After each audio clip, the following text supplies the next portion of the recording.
जाऊंगा, अभी उधर आ जाऊंगा मैं, चिंता मत करो। और मैं जानता हूं उधर आ जाऊंगा तो तुम वैसे ही करोगे जैसे कल करा था। अच्छा, कल तो फिर भी कोई फायदा था, आज तो कुछ भी नहीं।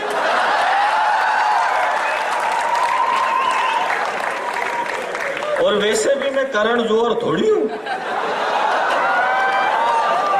मिलती नहीं है दुनिया में मीरा की निशानी, मिलती नहीं है दुनिया में मीरा की निशानी, सर पे सवार हो चुकी शीला की जवानी, आंखों में शर्म ना कोई जुबान बची है, बस जिस्म दिखाने की घमासान मची है, लज्जा को त्याग चमेली चिकनी में आ गई, साड़ी को फेंक लड़कियां बिकनी में आ गई।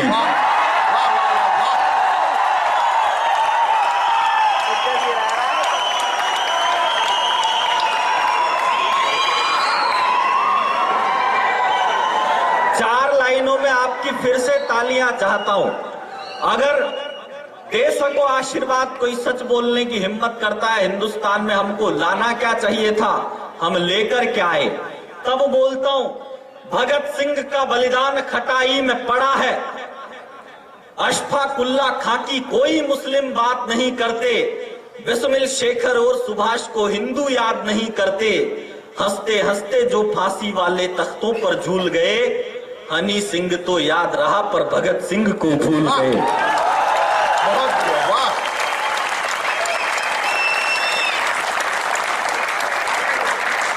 भगत सिंह का बलिदान खटाई में पड़ा है, अगर दे सको आशीर्वाद तो पूरा पांडाल दोनों हाथ ऊपर उठाकर बजाना। भगत सिंह का बलिदान खटाई में पड़ा है। मैं हिंदुस्तान की सरकार से पूछना चाहता हूं, मैंने एक कविता लिखी थी साहब नरेंद्र मोदी जी के समर्थन में, आपने सुनी होगी, यूट्यूब पर बहुत लोगों ने पढ़ी होगी, जरूरत पड़ी तो सेना की कमान नरेंद्र मोदी के हाथों में अटका देना, 24 घंटे बाद दाऊद अब्राहम जिंदा बच जाए तो बदले में मुझे फांसी पर लटका देना। अब उसको तो लटकाया नहीं, लोग मेरे से पूछते हैं तू कब लटक रहा है।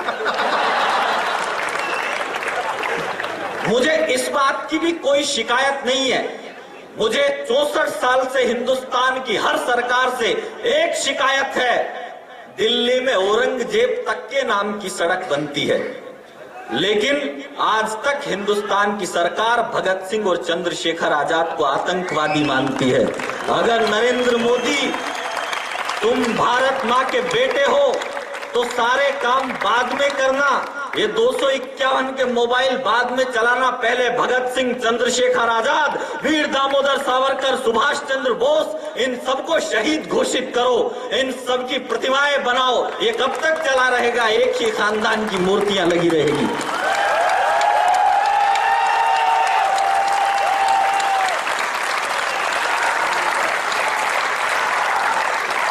भगत सिंह का बलिदान खटाई में पड़ा है, लेकर के युवा नेत रजाई में पड़ा है, लता के गीत रेप के कोहरे में खो गए, भारत के संस्कार तार तार हो गए, लानी थी तरक्की मगर ये कौन आ गई, सीता के देश में सनी लियोन आ गई।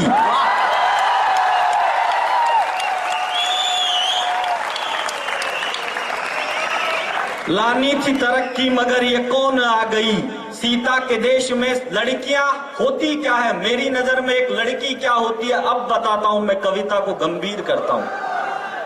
होती है धरा और आसमान लड़कियां, पावन पुनीत विष्णु का विधान लड़कियां। देखो जो लोग जा रहे हैं, केवल मैं उनके 5-7 मिनट और चाहता हूं, 5-7 मिनट के बाद मैं भी नहीं रहूंगा, फिर आप भी नहीं रहोगे, फिर कोई भी नहीं रहेगा, ये सुना पांडाल रहेगा। लेकिन अगर आपने मुझे 5-7 मिनट और दे दिए तो मैं आपको वो सुना के जाऊंगा जिसके लिए आपका भी जीवन समर्थ हो और मेरा भी हो।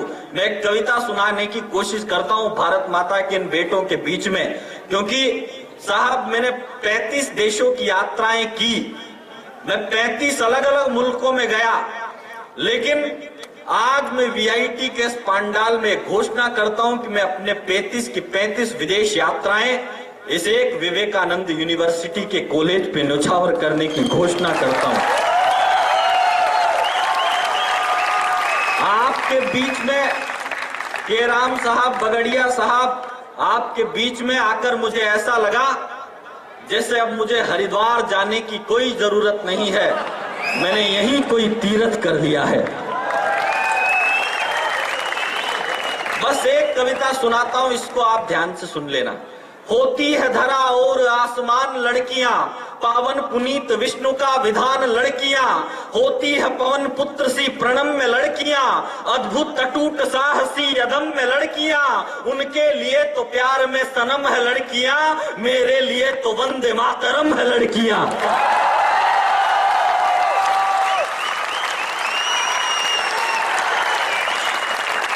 होती है धरा और आसमान लड़कियां, पावन पुनीत विष्णु का विधान लड़कियां।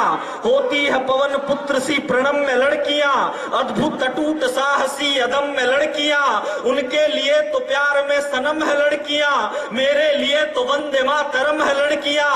गंगा का ज्ञान भारती का भाल है लड़की, दुर्गा का रूप काल का कपाल है लड़की। राणा का भाल और शिवा की ढाल है लड़की, आदि अनंत अंत से विशाल है लड़की। पावन पुनीत प्रणम्य गायत्री है लड़की, पत्नी की प्रतिज्ञा है तो सावित्री है लड़की। ब्रह्मा की ब्रह्म शक्ति का वरदान है लड़की, माँ का है अगर रूप तो भगवान है लड़की। बहुत बढ़िया।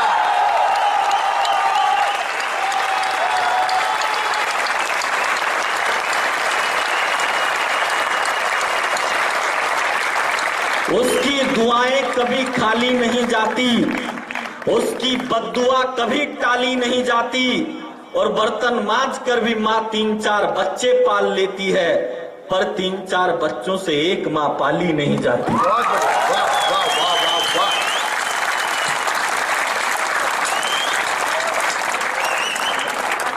होती है आज बात गमन चांद पार की, और धज्जियां उड़ने लगी है संस्कार की।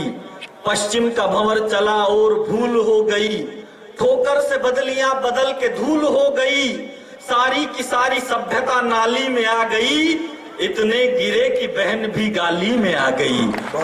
सारी की सारी सभ्यता नाली में आ गई, इतने गिरे कि बहन भी गाली में आ गई। भगवान राम जब वनवास पर जा रहे थे तो लक्ष्मण ने उर्मिला से कहा कि उर्मिला जाओ मेरे लिए पानी लेकर आओ।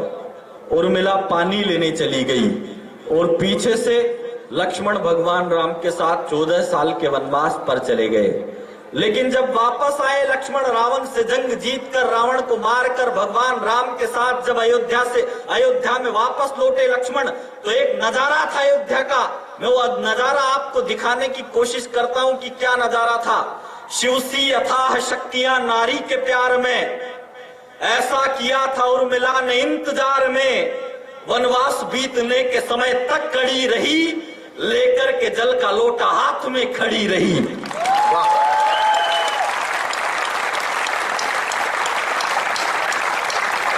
देखिए साहब, मैं राजस्थान की धरती का बेटा हूं। लोग कहते हैं कि गर्व से कहो कि हम राजस्थान के हैं, लेकिन मैं घमंड से कहता हूं कि मैं राजस्थान की मिट्टी में पैदा हुआ था। पिछले दिनों फ्रांस के गवर्नर साहब आए दिल्ली में, तो उनको महात्मा गांधी जी की समाधि दिखाई गई। उन्होंने गांधी जी की समाधि के दर्शन किए, राजीव गांधी की समाधि के दर्शन किए, पटेल जी की समाधि के दर्शन किए, शास्त्री जी की समाधि के दर्शन किए। सारे दर्शन करने के बाद फ्रांस के उस गवर्नर ने कहा कि मुझे एक बार महाराणा प्रताप की समाधि के दर्शन करने हैं।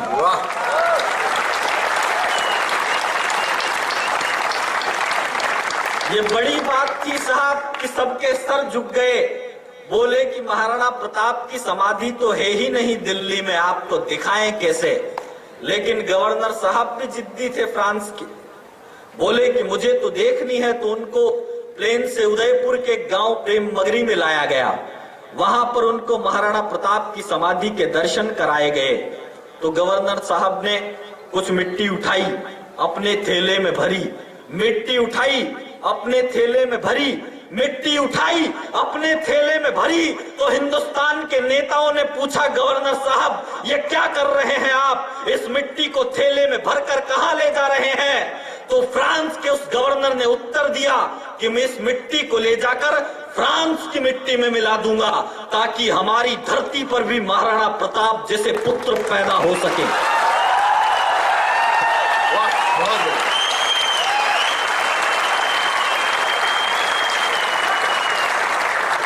मैं राजस्थान की एक गाथा बताता हूं आपको। धरती का वक्ष चीर चीर धीरता बनी, रोता मयंक सूर्य ऐसी वीरता बनी, दिए की आग सूर्य सी प्रचंड हो गई, पीकर के जहर जैसे नीलकंठ हो गई, मेवाड़ की धरा को आसमान कर दिया, पन्ना ने अपना पुत्र भी बलिदान कर दिया।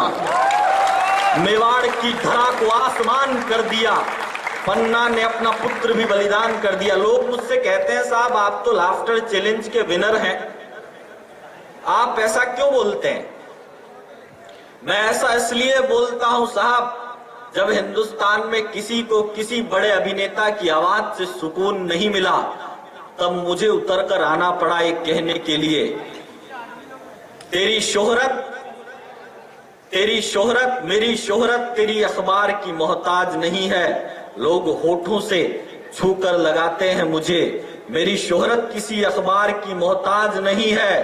चांद लिखता हूं तो आफताब छपता है, झील के पानी में भी सैलाब छपता है, और मेरे जज्बातों से कुछ इस कदर वाकिफ है मेरी कलम, मैं इश्क भी लिखूं तो इनकलाब छपता है। बहुत बढ़िया, वाह। मैं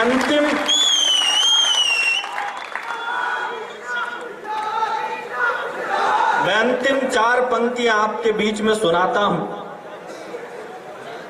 सलुम्बर के एक राजा हुए राव चूड़ा। राव चूड़ा को युद्ध लड़ने के लिए जाना पड़ा। राव चूड़ा को जब युद्ध लड़ने के लिए जाना पड़ा तो राव चूड़ा बोले कि अभी तो मेरे पत्नी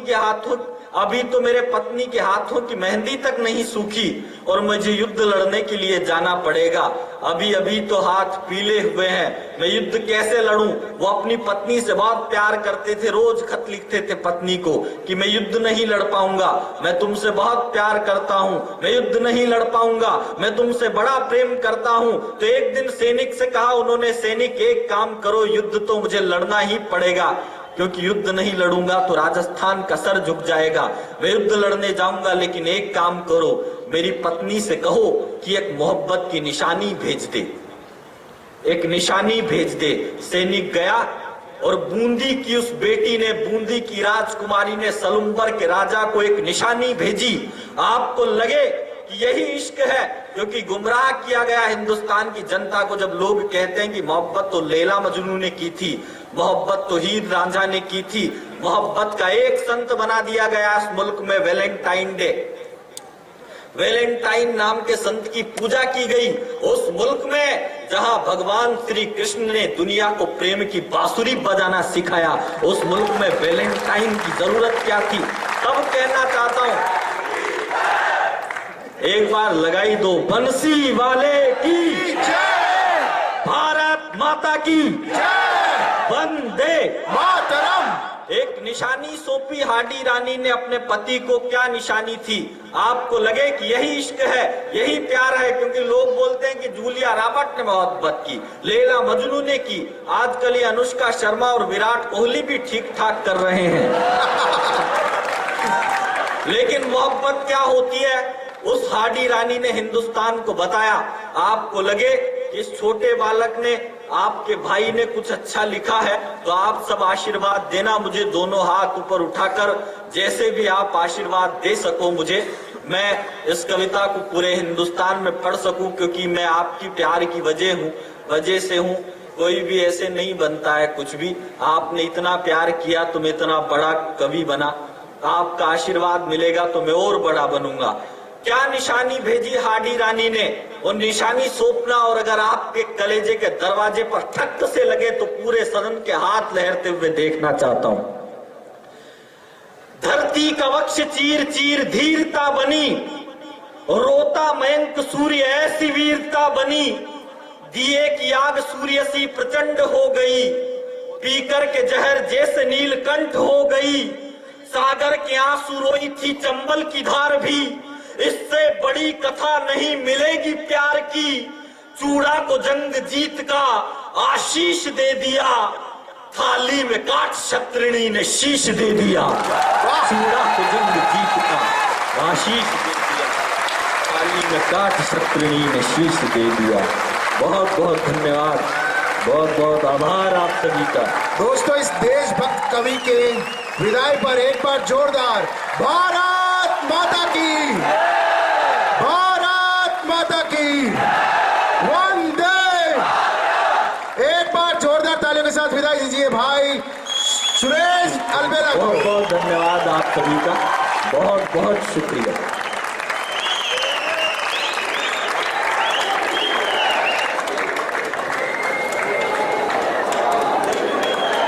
आशाराम बापू पैदा हो लिए।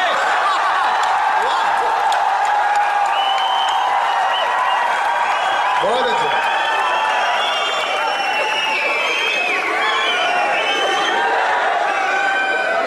देखो, मैं आपको बताऊं,